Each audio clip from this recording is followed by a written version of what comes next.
In this episode of 2000 Books, Dr. Liz Dunn talks about 5 scientifically proven ways to maximize happiness by spending money the right way. Hello, everyone. Today I'm really excited to have Liz Dunn, who's the author of Happy Money. Liz, welcome to the show. Thanks for having me. Hey, thanks for being here. I'm really excited to talk about this topic because I found it rhymes with the way I see the world. And not only that, I feel that as entrepreneurs, it's really important for us to understand why we're trying so hard to make our money. Why, no matter how ambitious we are and no matter how much money we make, we got to be careful and we have to make sure we're relating and understanding how that money actually buys or gets us happiness. So let's talk about that. And let's talk about your journey. What was your professional journey and what led you to writing this book? So I started out early on in my research career doing work on happiness. And then something happened when I took my first job, which is that I actually started making money. So after kind of 5 years of living pretty close to the poverty line as a graduate student, I got my first real faculty job and started making like a normal adult income. And for me, having, been on this very meager graduate stipend for so long, having a regular income was like becoming instantly wealthy. And so I wondered, what do I do with all this money? And so I got really curious about how people could use their money most effectively in order to promote happiness. And so I started doing studies to explore this question. And I discovered that there was actually surprisingly little research out there on this topic. And so it was a really exciting area to begin to explore. Yeah. And of course, you are now teaching at the University of British Columbia in Vancouver. That's right. Yeah. So that's where you've been conducting the research. Let's talk about it. The first idea that you talk about, which is fascinating to me, is we need, it's much better to invest in experiences than to invest in stuff. And as we were talking in the pre-interview, this is something that I have instinctively kind of had it in the back of my head as to the way I spend money. But when you conceptualized it and when you explained it in the book, it totally struck home with me. I was like, yes, makes complete sense. What's going on? Why is it that buying experiences or investing in experiences is way more important than investing in stuff?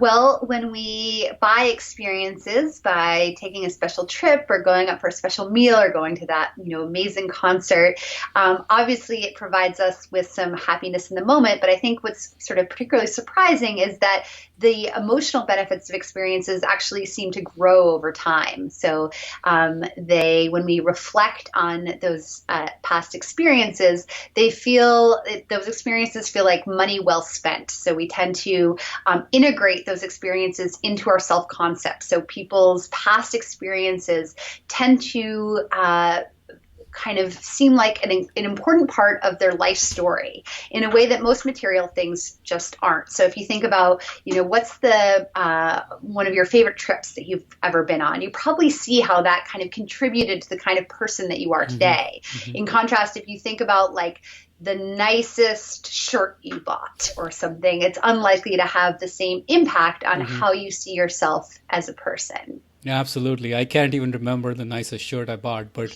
I can remember all my trips, all my amazing trips. And as you say in the book, they define who I am. Like they define who we are as human beings. So sometimes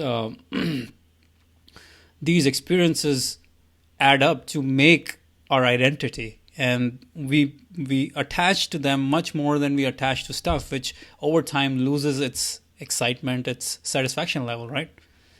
Right. And part of the problem with material things is that they get old. Other people start to get nicer things.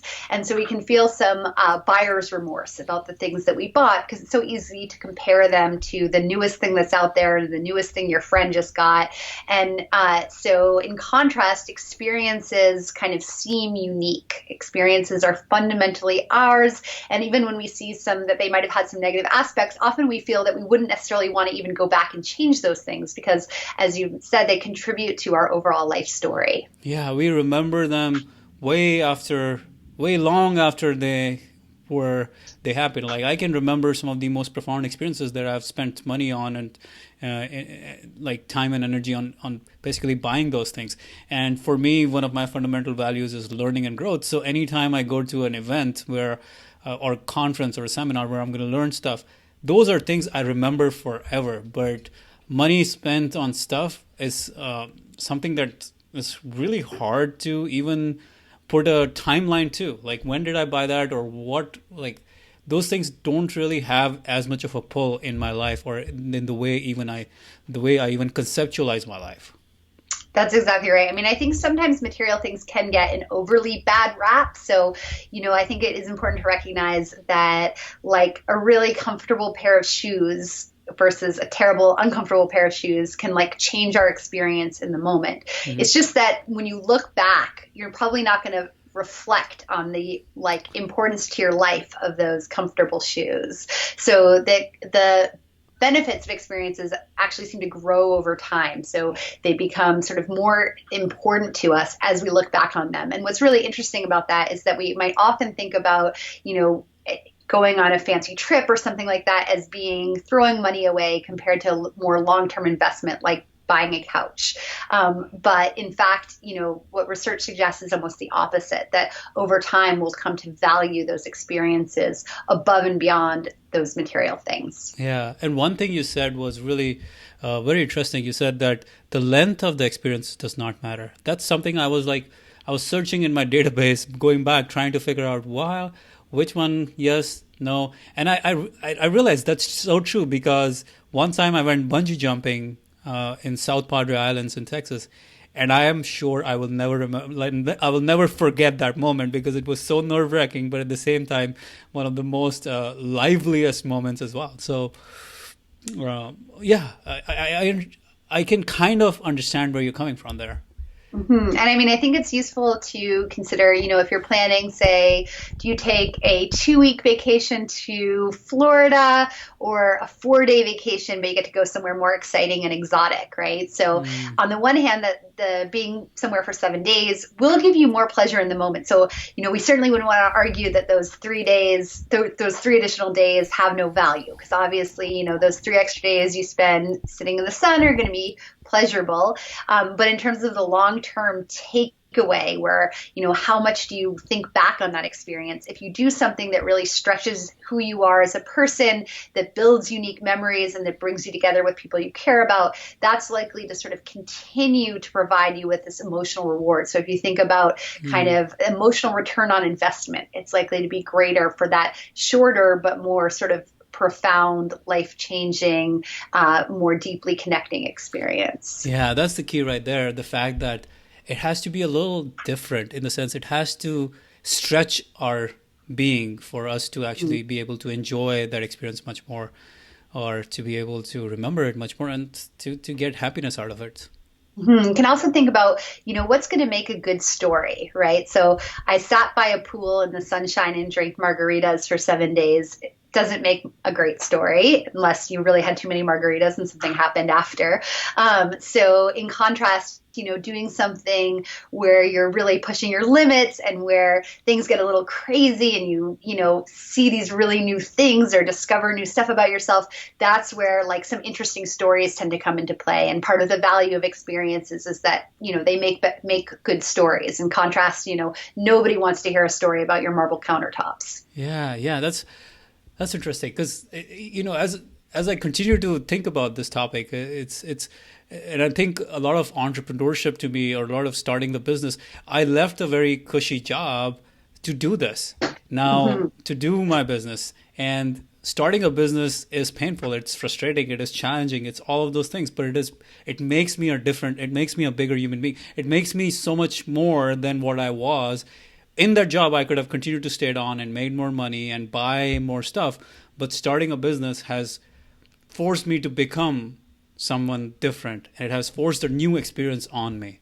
I think you can think of starting a business as investing in experiences. Yes. Cool. That's pretty awesome. All right. So the next idea that you had was the idea of making that experience a treat or buying something like and treating it as if it's a treat, as if it's something special. and not necessarily not treating as it's just another thing, right?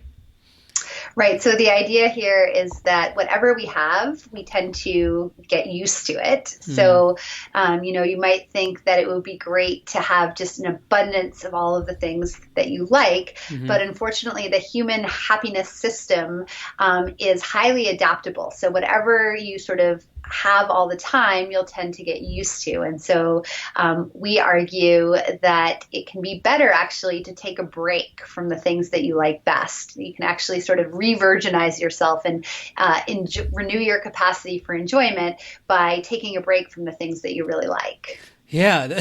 So let me recollect the experience from my life there, and it's not like something I've just done once. I've done it a few times. So when I go back to India to see my parents, one of the things I'll do sometimes is I'll tell them a date when I'm leaving, though it's not really the date. So it'll be like a few days before it. So I'll tell them, hey, I'm leaving on that day. And they'll get ready. Everyone's ready. They'll even drop me off at the airport. And then I'll come back home. And it creates a completely new experience. It almost, it's like a new treat all over again. And Mm. it's fascinating. It works. And it's like, I don't know if I'm messing around with them, but I feel like I get two vacations out for the price of one. That's a fun trick because there's evidence showing that when an ending is approaching, so when like the trip's not going to last very, very long, so your parents think you're about to leave, people tend to really appreciate what they've got because it's like, Hmm. oh, I've got to make the most of it. And so in a way, it's like you're giving people two endings, like Yes. two times to really appreciate it. Now, of course, if they're like, in tears and so miserable because you're leaving and you're doing that to them twice, I don't know. But if it's just like a little bit of renewed appreciation, then that's probably a good idea. And the funny thing is, even I go through that. Even though I know it's not happening, I go through that process somehow in my brain. Like I'm already wired. I'm thinking that I'm leaving. I'm leaving. So I'm like getting all nervous. I'm getting all like panicky or not panicky, but like I'm feeling those feelings that my parents are going through in that moment. And then I get to, the next time again, I go to go through these things. Well, and it really is possible to sort of trick ourselves into feeling that something that we like is limited, right? So, for example, all of us have kind of unlimited access to chocolate, for example, Hmm. right? Like you could chocolate's so readily available and cheap, you could buy as much of it as you wanted. But we can kind of impose limits on ourselves and kind of decide, okay, you know what, I'm only going to have one. Or I'm not going to have any chocolate this week. And so, even though, of course, it is available around you, just telling yourself, I'm not going to have any chocolate this week can make you appreciate, the chocolate mousse that you're having right now. Absolutely. That's so true. So true. And you also talked about the idea that commercials can improve our TV watching experience because they put a break into the monotony of it sometimes, right? Yeah, so the idea here is that whatever sort of pleasurable experience we're having, we get used to it. And so interrupting that experience for a little bit can bring us back to that sort of starting point, helping us to appreciate it again. Now, this really applies particularly to experiences that are enjoyable but somewhat monotonous. So this is Hmm. sort of like watching a really beautiful nature documentary on the BBC or something where it's really nice to see all of the beautiful whales, but eventually you're like, oh yeah, huge, amazing animals, and you're not fully taking it in anymore. And that's where having that little break can be helpful. In contrast with other shows where, there's a lot of fast-paced action and they're sort of introducing the adaptation for you by switching between characters and, changing scenes rapidly, then it's not as necessary. So then you can go ahead and binge watch it on Netflix without commercials and probably still get as much enjoyment out of it. So one of my favorite shows is Seinfeld, and I have DVDs sitting in my living room of Seinfeld. But I find it that I get a lot more joy out of watching the reruns that run on television at certain times because I build this anticipation and also because these commercials are breaking that. I did not know that until I read that. I was like, wow, fascinating. No wonder I don't pop in those DVDs. I just like to watch the reruns. Right. So there's something surprisingly pleasurable about something popping up unexpectedly and then getting those little interruptions that again makes you appreciate the, entertaining jokes when they come back on. Yeah, yeah, fascinating stuff. All right, another great idea you talk about, which is buying time. Now, of course, none of us can buy time, but we can trade what we have for the time available to us. And tell us about it. Like when we have more, I would say, leisure time available to us, we are better off. Like we have happier lives. Is that the way to put it? Well, so the idea is, I think most of us recognize that financial affluence is a good thing. So entrepreneurs, of course, all want to, be successful, do well financially. And indeed, having more money is related to being happier, but only up to a point. And in fact, it turns out that one of the reasons why having a lot of money doesn't always produce a lot of happiness is that often material affluence comes at the expense of what we call time affluence. So you may not have a lot of time affluence if you feel that, there are never enough minutes in the day, your life has been too rushed, you're always pressed for time. And feeling this lack of time affluence can have almost as big a negative effect on happiness as having a lack of material affluence. So one thing that's really fascinating is that the more your time is worth financially, the more likely you are to feel pressed for time. And this is because when something is very valuable, it tends to be perceived as scarce.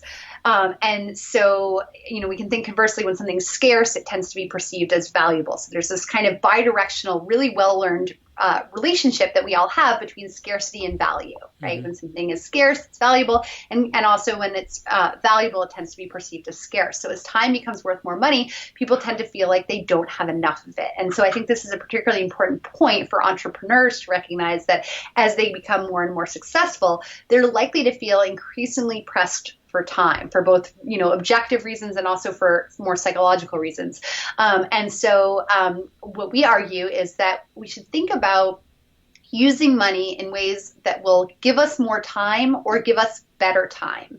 And in fact, what we've seen in some of our newest work is that people who use money to buy themselves more free time tend to be happier. And we find this effect in countries around the world. And in a brand new experiment that we just finished, we see that people who are given some money and told to use it to buy themselves time end up feeling happier that day compared to people who are given the same amount of money and told to buy a material thing for themselves. So what all of this is telling us is that people who prioritize time over money seem to end up better off in terms of their happiness. And so I think there's a need to sometimes recalibrate ourselves as we get more money to sort of stop and say, okay, have I traded too much of my time for money? Do I need to pull back a little bit and think about using some of my money to buy better time? Right. So using some of our money to buy better time. And that could, when you say, people were given money and they could buy time, an example of that from my perspective as an entrepreneur would be, spending on hiring someone to do some of the things that I do, delegating a lot of the work that I don't like doing, but I feel like, oh, I need to do it, or I feel myself forced. I think there's a challenge that many of us face where, we feel like because I could do it, I should do it. And in fact, it might even be financially wise to do things yourself because you save money on staff or whatever. But if it's the least enjoyable part of your day, then our research would suggest you'd be better off even taking a little bit of a hit financially to eliminate those sort of worst minutes of your day. Yeah, it's powerful because, there, as an entrepreneur, sometimes the whole day is available to work. And that means you have no boundaries. Well, and more now I profess that we need to have boundaries in order to be able to work productively. But, you could think that, hey, instead of paying that guy $30 to do this, I can spend my time between 9 p.m. and 10 p.m. to do this. And you can be on this rat race, on this wheel, this hamster wheel forever because you're constantly saving yourself some money in the process. That's right. And I think sometimes people tell themselves, well, maybe I should do this myself so that I'm making more money and that'll be good for my family. But in fact, when people feel stressed out in terms of time, that actually has carryover effects that can negatively affect their families. So, you might actually be better off paying somebody to do some of those more unpleasant tasks for you so that you then have that evening time to have as quality time with family members. Yeah, yeah, and a lot of us, a lot of people get stuck in this rat race of like buying stuff, buying bigger house, bigger cars for their family and their kids, but in that process they have to stay away from them all the time, and hence they really miss out on what they are trying to actually accomplish in the first place, which is to make their families better in some ways, That's or right. So family I lives think better.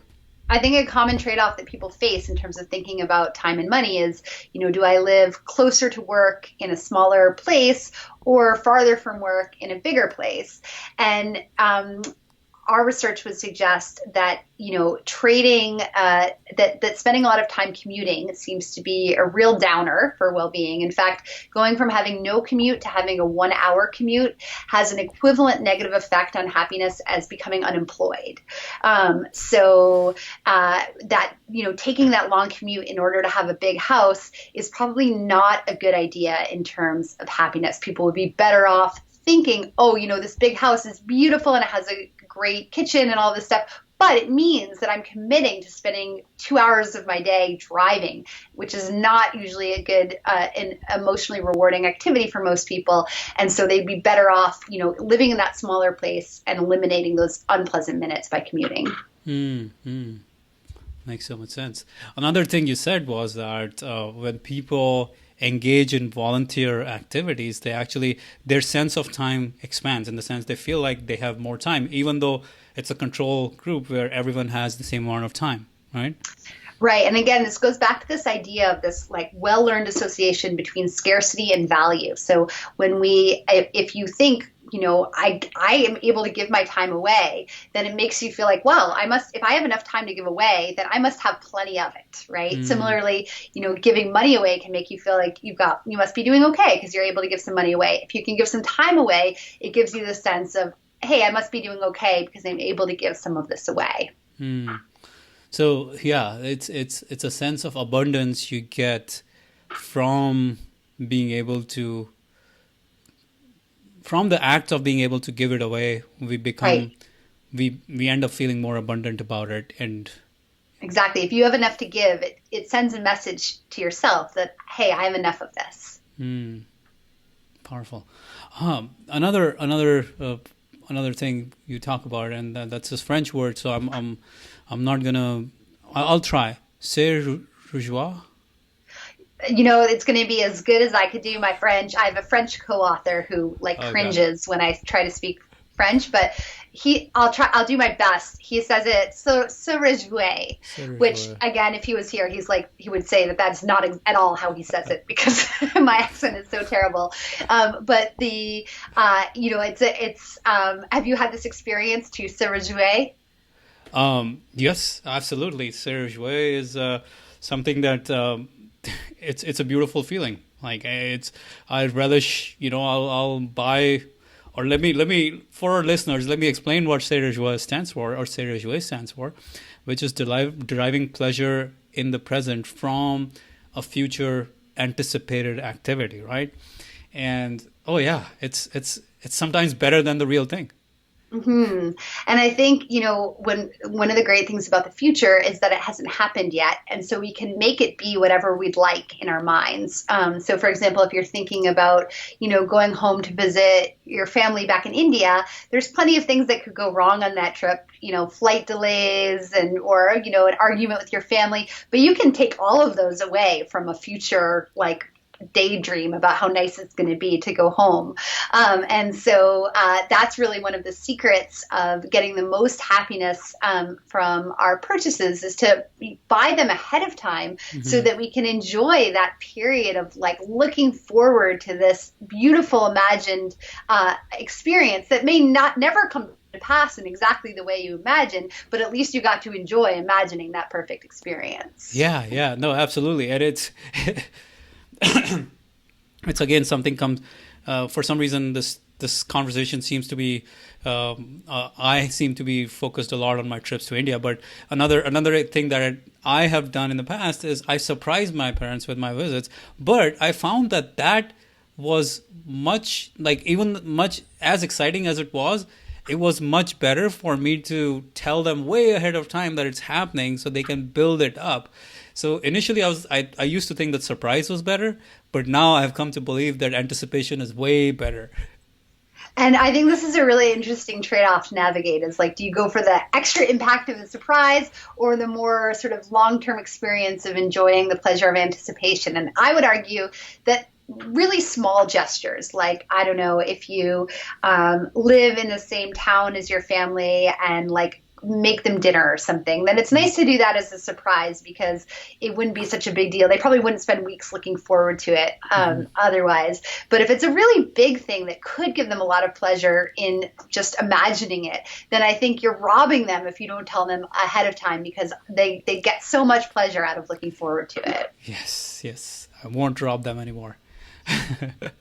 All right. So, other idea, investing in others, and it's true. There is no denying it. There's no fighting it. There are people who might believe somehow that they can hoard it all for themselves and somehow take, get joy out of it, but not at all. Your research and somehow the truth within us also says the same thing, that when we spend it on others, and there are specific test cases. So I would love for you to tell us about the $5 experiment or the Starbucks experiment, one of those things, because they're revolutionary in the way people can open their minds up about these things.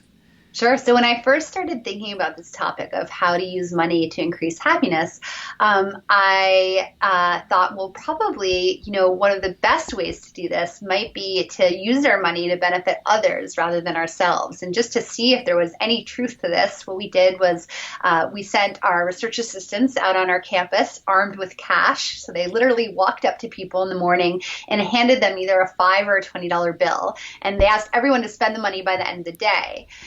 But we told half the people to spend the money on themselves. We told the other half to spend it on others. And then we just called everybody back at the end of the day to kind of see how their day was gone and how was going and how they were feeling.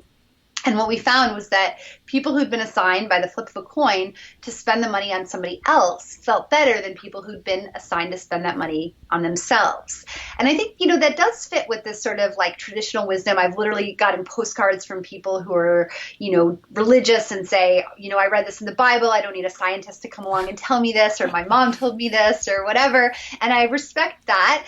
But I would say, I think although on some level we believe that this is true, we don't necessarily apply this idea in thinking about how to spend our money. So in fact, we asked people, would you rather we gave you money to spend on yourself or money to spend on others? And most people tell us, go ahead and give me that money to spend on myself. Thank you very much, right? So Yeah. particularly when it comes to money, in fact, just thinking about money generates this mindset that's very oriented toward a kind of me mindset, an idea of wanting self-sufficiency. So if you think about it, if you have a lot of money, you can take care of everything yourself, right? You're moving, you can just hire a moving company. In contrast, if you don't have a lot of money, you've got to depend on others. And so when we think about money, it kind of propels us toward this mindset of wanting to do things ourselves and not rely on or have other people rely on us. And so what we're trying to do with this research is kind of break through that mindset and remind people, when you have a little bit of extra money, think about using it to benefit somebody else rather than to benefit yourself. Yeah. It's, as you said, it is kind of intuitive, but it's great to know that science is, experiments are telling us the same thing. You guys are finding out that it is exactly that when we spend on others, it gives us a lot more joy, a lot more happiness in our lives. And I have seen this time and again. I've seen this time and again, whether it's spent on friends, sometimes it's spent on someone I don't even know, or sometimes it's spent on family. It's always, always, always way more fun than just stuffing yourself. Well, and one thing we've discovered recently is that it can even lower blood pressure. So we looked at older adults who were at risk of hypertension, and we found that when we gave them money to spend on others, they ended up showing a significant reduction in blood pressure over 6 weeks. In contrast, when we gave people money to spend on themselves, their blood pressure didn't change at all. Wow.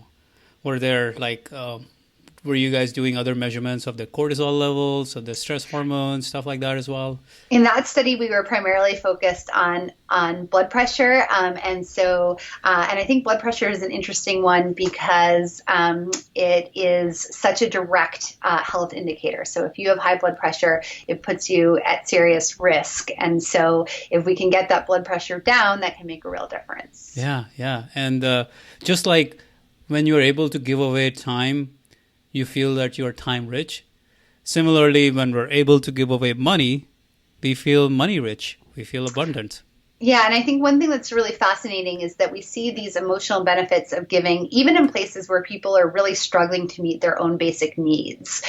So we've been able to detect the same emotional benefits of giving that we see in places like the US and Canada, in places like South Africa and Uganda, where many of our participants reported that they struggled to have enough food in the past year. Still, even among those very struggling populations, we see this same effect whereby people experience this warm glow from giving to others. Yeah, yeah. And I think there's a little twist there, like a little more to it. It's not just the fact that we give to others, but we share in that experience with them, or we know that their experience is actually.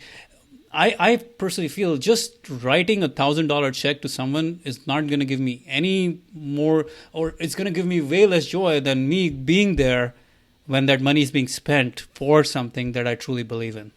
And that's exactly what we find in our research, is that people get a bigger emotional boost from giving to others when they can really see how their generosity is making a difference. And so I think we should kind of be on the lookout for opportunities to give where we'll get to really see how our dollars are making a difference for the person that we're helping. Yes, yes, absolutely. Because the emotional tie-in at that point is way stronger compared to just $1,000 given away, or even $10 given away. And you have the example of Spread the Net, right?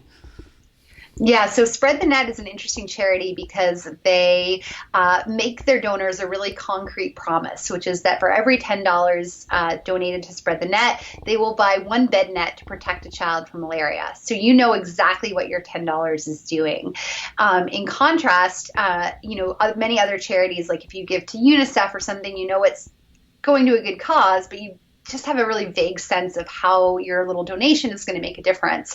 And what we find is that when people give money to a charity like Spread the Net, where they really see how their dollars are making a difference, they get a big emotional return on investment. For every dollar they give, they feel like some happiness as a result. In contrast, people don't seem to experience much of a boost from giving when they're giving to these big, broad charities where they don't have a lot of insight into how their generosity is making a difference. Yeah, yeah. And that's why I think a lot of those peer-to-peer, or not a lot, but Kiva is one of the big ones, a peer-to-peer lending platform that allows you to know exactly where your money is going. And it's way more satisfying than just giving it out to a pool and not knowing where it went.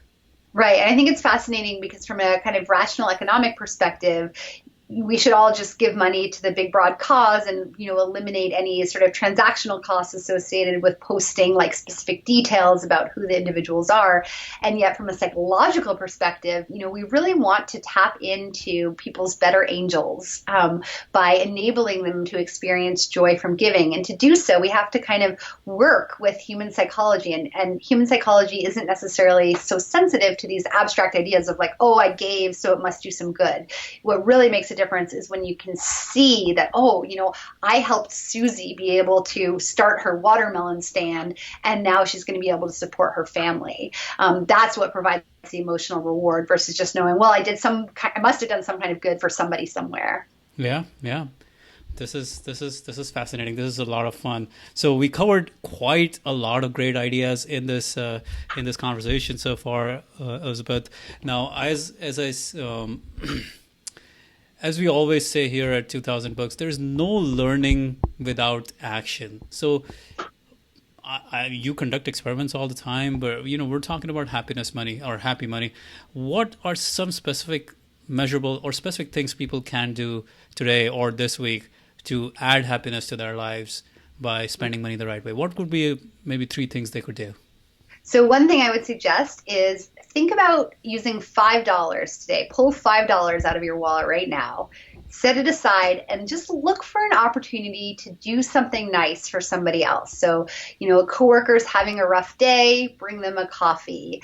A person behind you in line for, a snack doesn't have enough cash, hand it to them and say, hey, it's on me. Just look for a little opportunity to do something nice for somebody around you with that small amount of money. Another thing I would suggest is the next time you reach for your wallet to make a purchase that you don't absolutely need, something that, you're using a little bit of discretionary income in order to make yourself happy, just stop for a second and ask yourself, will this purchase change the way that I use my time? If the purchase will change the way you use your time, it's probably a good use of money. So if it's something like, I don't know, paying for a house cleaner, that will change the way you use your time. Or even something like, buying a pair of skis that will enable you to go skiing, or buying a bike that will enable you to bike to work instead of driving. All going to change the way you use your time. In contrast, many of our purchases, like buying that, 10th pair of designer heels, or, buying that slightly nicer, upgraded coffee maker or something, probably won't have much of an impact on the way you use your time. So if you find the answer to that question is no, this is not going to change the way I use my time, try putting your money away and buying something else. Nice. And then, ready for number 3? Let's do it. All right. So then number 3 would be think about an experience that you've always wanted, something that you've always meant to do, but like never quite had the money or the time. Take your existing bank account and create a new additional account, which most banks will let you do, and give it the name of that experience. And whenever you can, start putting money into that bank account. And in that way, you'll be getting a little bit closer to having that experience. And every time you put that money away, you'll get a little bit of anticipatory pleasure, a chance to se réjouir about that potential experience. Se réjouir. Beautiful. Love it. All right. Elizabeth, this has been a lot of fun. There's been a lot of learning for myself and for all our listeners and viewers. So tell our listeners where to find more of what you're doing, where to find the book, and wherever you want us to follow you, find you, all that stuff.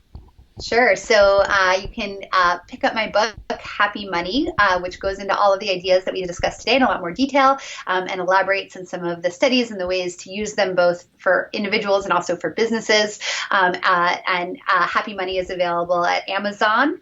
You can also follow me on Twitter, and you can just Google my name and find my website, and all of my publications are available. You can also read, I've summarized a lot of the work that I do in articles that I've written for the New York Times, and they're all available on my website as well. Awesome. All right. Thank you very much, Elizabeth. This was a lot of fun. This was a lot of happiness for me.